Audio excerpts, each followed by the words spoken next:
and crumpled. But what this moment exposed to some even caught us by surprise. Here it is again, slowed down.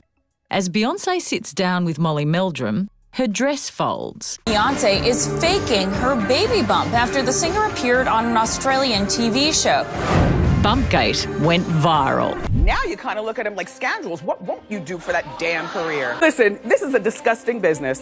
That's all I'm gonna say. This business is so disgusting that I can't. I think that Jay-Z and Beyonce are master manipulators of the media. Get in here, get in here. So it looks like we finally know why Wendy Williams was up and thrown into a guardianship. And allegedly, it all has to do with her exposing Beyoncé for allegedly having a fake baby bump. Remember that time when Beyoncé's baby bump literally caved in live on national television when she was supposed to be pregnant with Blue Ivy? Wendy was one of the few people to call out the BS on her show, and they ran her out of the industry for it. Word on the street is Beyoncé wasn't pregnant with Blue. It was Jay-Z's pregnant mistress. And guess what? She was found dead just days before Beyoncé announced that she had supposedly given birth. Baby, the rabbit hole for this mess is deep, and we are about to dive right into it. Okay, so as y'all know, Beyoncé and Jay-Z have been getting exposed left and right these past few days after Jay-Z was listed in the Epstein files. This led people to dig deeper to find out what else he and Beyoncé have been hiding.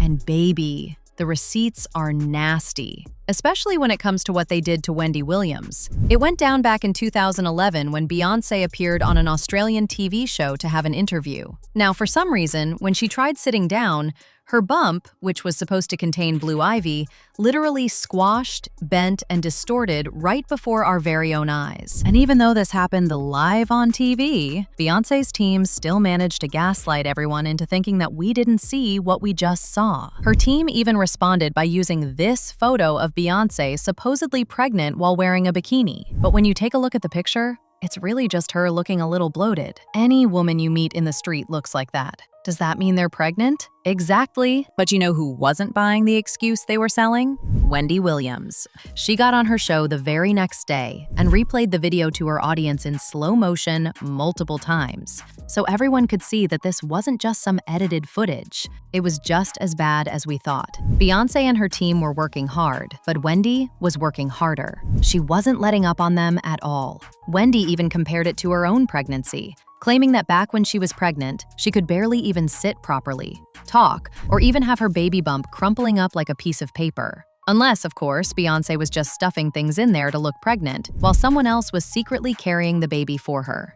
Wendy didn't stop there. She also brought up Jay-Z's alleged mistress, Kathy White, who was also reported to be pregnant at the time. Now, Wendy didn't explicitly mention Kathy's name when she brought up the mistress, but everyone knew of Kathy at the time, so she really didn't have to do that for people to know who she was talking about. Wendy even went as far as saying that Kathy was actually a surrogate, and that Beyoncé was allegedly planning to snatch the baby from her and tell the world that she carried and gave birth to Blue. Beyoncé's pregnancy is a way of keeping Jay-Z's alleged mistress away. Beyoncé is going to use a surrogate so she can maintain her body, but they're going to play it off like it's allegedly, like they gave birth. Oh, and Wendy didn't lie about Beyoncé only having 3 people in the room when she supposedly gave birth, because that's exactly what happened. The only difference is that she didn't do an at-home birth like Wendy predicted. Instead, they reportedly paid the hospital over $1.3 million to have the entire floor of the hospital that Beyoncé was supposedly giving birth on, so she could give birth. What at all could Beyoncé be hiding that she had to pay $1.3 million to have the entire floor to herself? Mind you, other people had given birth that day, and even they were transferred to other parts of the hospital. But guess what? The babies that those people had were still kept on the floor that Beyoncé had allegedly paid $1.3 million for. The husband of one of the women who gave birth that day confirmed this, and he was pissed. He said, "They should have been more strategic about it. These are children with problems in intensive care, and you're just going to take over the hospital like you own it? I know they spent $1.3 million, and I'm just a contractor from Bed-Stuy, but the treatment we received was not okay. My wife is just terribly upset. She had a C-section. She gave birth to twins. She is sore. Nobody needs this." Anyway, going back to Kathy White. She wound up dead right after Beyoncé supposedly gave birth. And according to the autopsy report, which a lot of people are convinced was tampered with by Jay-Z, She died of a brain aneurysm. People obviously don't believe this story at all. People have been doing their own calculations, and the timeline of Kathy's death and Blue's birth date is just a little too convenient for them. And back in 2024, Beyoncé released her song, Daughter, which people believe is a blatant confession to her allegedly taking Kathy's life and then stealing Blue Ivy from her right after. Allegedly, the song Daughter on Beyonce's Cowboy Carter album. I love that one. It's potentially a murder confession about Jay-Z's mistress, Kathy White. So what people are basically saying is that Kathy was Beyonce's surrogate, and after Kathy had Blue, Beyoncé got rid of her and took Blue as her own. This makes sense to a lot of people because it also explains why Blue looks like Bey, even though she supposedly came from Kathy. People also pointed to this really dark, twisted poem from Beyoncé's song Anger, where she talks about the extreme things she'd do to keep her man, including some disturbing imagery about her husband's past lover. If it's what you truly want, I can wear her skin over mine, her hair over mine, her hands as gloves, her teeth as confetti, her scalp a cap, her sternum my bedazzled cane. We can pose for a photograph. All three of us. Immortalized.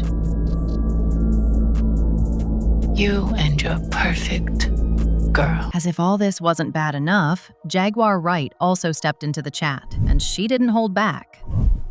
Think about Claudia Jordan right now. Claudia Jordan don't ever mention my mother name. She mentioned it yesterday. Talking about why people are afraid to come forward. You mean like you? You was Diddy girl. Corey was Jay-Z girl. Why don't you claim your friend? Claudia.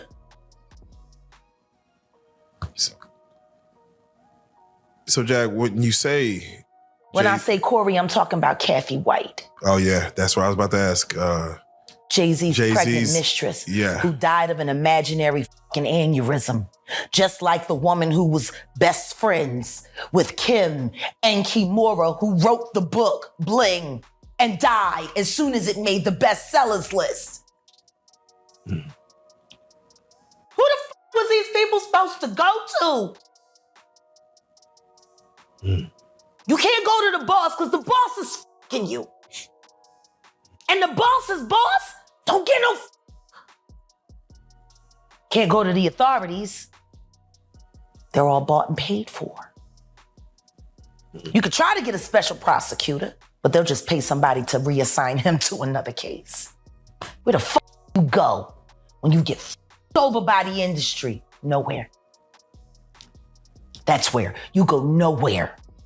Which is where people like me step in. You right, I go to Diddy parties. To walk mother out! Cause ain't nobody stopping me when I come. You, Sean. Hey, man. Weirdo. Oof. I don't get no what you got in your head, that neural link. You'll never outthink me. Ever. All I do is frustrate your AI. You can't quantify me. You can't even control your wife. You gonna handle a bitch like me. You can't even control that goofy bitch. You should have done a better job. Maybe she wouldn't have had to lose her mind on Kathy. Cause you ain't protecting you. You're protecting her. Wonder why? Unfortunately for Wendy, she didn't get off so easily either, because she was the one who opened the floodgates for all this to come out. And for that, they punished her big time. People recently found out that it was actually right after Wendy called Beyoncé out that she started having all these illnesses. All of a sudden, she was collapsing on TV, going in and out of rehab. Wells Fargo put her in a guardianship she didn't need. Her illnesses got worse, and her shady guardian kept her away from her family for years. It wasn't until recently that it was proven that Wendy wasn't even sick. TMZ reported that Wendy underwent a series of neurological tests by an unnamed top neurologist in New York, and he concluded that Wendy didn't have the condition that has kept her in a guardianship for years. The truth about everything is coming out, and people have been busy piecing it all together. One person said, "I honestly believe they did something to Wendy. I wouldn't be surprised if Diddy, Jay-Z, and Beyoncé were connected to what's going on with Wendy. I pray for Wendy." Another person said, "Strange how Wendy got so sick after exposing all these celebrities and high-profile people." But now I want to know your thoughts. What do you think about Wendy suddenly getting sick after exposing Beyoncé? And do you really think Beyoncé and Jay-Z had something to do with it? Let me know your thoughts in the comment section below. And don't forget to click here to watch this other messy video.